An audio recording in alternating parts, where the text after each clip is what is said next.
core message is fundraising is successful when you change your perception of the process, when you adopt a different way of looking at it. In other words, when you shift your paradigm. That's what makes you successful, not focusing on the process. Well, they're going to be experiencing a series of exercises based on a fictional case study. Each one, we're looking at each of the 8 principles in that regard. At the end of the day, they'll have the opportunity to develop a score sheet on their own organization, and from that, take 1 or 2 pieces of that and develop an action plan to address that.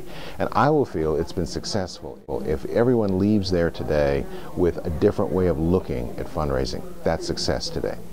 For fundraising to be sustainable, it has to be built on a relationship between the organization and the donor. And the relationship is built on trust. Trust is at the very center of sustainable philanthropy. Without it, there is no philanthropy.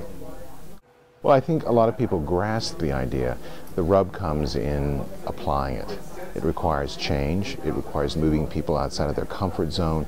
People get attached emotionally to certain processes, and you try to change that paradigm and requires a different set of processes. Therein lies the rub.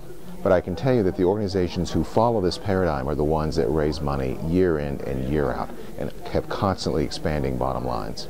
Well, there are lots of stories. I'm working with a client right now, the Girl Scout Council in Idaho, and they were in difficulty in terms of their fundraising.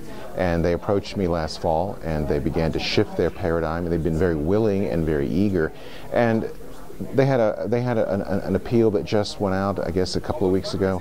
5 times raised in it before, because of the difference in the approach. I mean, we're talking about more money, but also longer money, money that's sustainable even through difficult economic times. There's the real payoff. It's not the immediate cash. It's cash 5, 10, 15 years down the road. You don't have to have all deep pockets. Obviously, you have to have some, because there is money involved here. But the point is, it can really be representative of your giving constituency, and that's key.